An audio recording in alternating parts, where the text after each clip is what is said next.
हाय कंगना, कुछ टाइम पहले मैंने न्यूज़ देखा और बहुत बुरा लगा मुझे।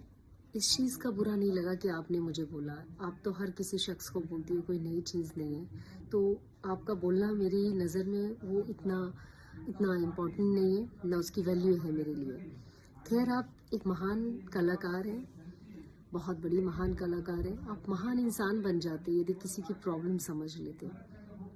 आपको ये नहीं पता कि ये लड़ाई पैसे की नहीं है, ये लड़ाई किसी के बंगले की नहीं, ये लड़ाई किसी प्रॉपर्टी की नहीं है। ये लड़ाई एक माँ की बच्चे को बचाने के लिए, जो उसकी कस्टडी चाहती है। क्योंकि मेरी बच्ची के साथ जो जो चीज़ें गुजर रही है वो आप लोग को नहीं पता, और ईश्वर ना करे किसी को पता चले, क्योंकि ये तकलीफ कोई झेलना भी नहीं चाहिए किसी को। मैं नहीं चाहती कि ईश्वर किसी भी बच्चे को ये तकलीफ हो। मेरे 2 मासूम बच्चे हैं, उसमें से एक मेरी बच्ची के साथ 2012 में जो चीज़ हुई थी, जो बहुत जल्दी वो भी कोर्ट में है, जो इस आदमी ने उस चीज़ को भी नकारा। फिर उसने मेरी बच्ची को दोबारा इसने कतर ले जाके मैनेजर के साथ एक रात एक दिन के लिए स्वीट रूम में रुकाया। 12 साल की बेटी को, कोई 12 साल की बच्ची को एक स्वीट रूम में कैसे रुका सकता हो, जबकि खुद दुबई में आप रह के आप पार्टी कर रहे हो, आप इंजॉय कर रहे हो, घूम रहे हो, और उस बच्ची को कतर भेज दिया है। तो ये सब चीज़ें मैं देख रही थी। इसके अगेंस्ट जाके मैंने जब ये चीज़ें किया है, तो उनको उनका भड़कना, उनको ये लगा कि मेरे पास पावर है, पैसा है, बच्चे की कस्टडी मैं लूँगा।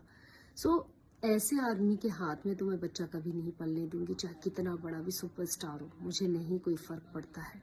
मेरे लिए फ़र्क पड़ता है कि मेरे बच्चों की परवरिश कैसी हो रही है।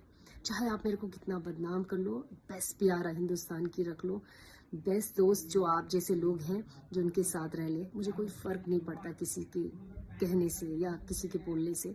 मुझे फ़र्क पड़ता है कि मेरे बच्चे किस जगह पल रहे हैं, किस लोगों के हाथ में पल रहे हैं। और एक बार हो गया मेरी बच्ची के साथ, अब दोबारा कभी नहीं होने दूंगी मैं ये सब चीज़ें।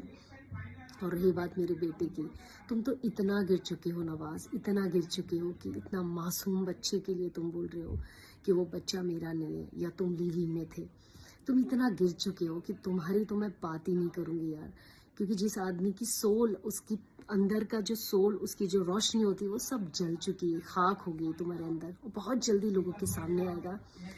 चाहे तुम मुझे कितनी भी पीआर के थ्रू मुझे बदनाम कर लो, या मीडिया के थ्रू जो भी बदनाम कर लो, मेरे पास पैसा नहीं है, पावर नहीं है, इसलिए मैं शायद ये प्लेटफॉर्म यूज़ करती हूँ।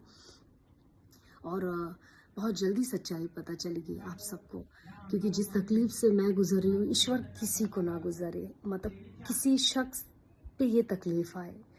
एज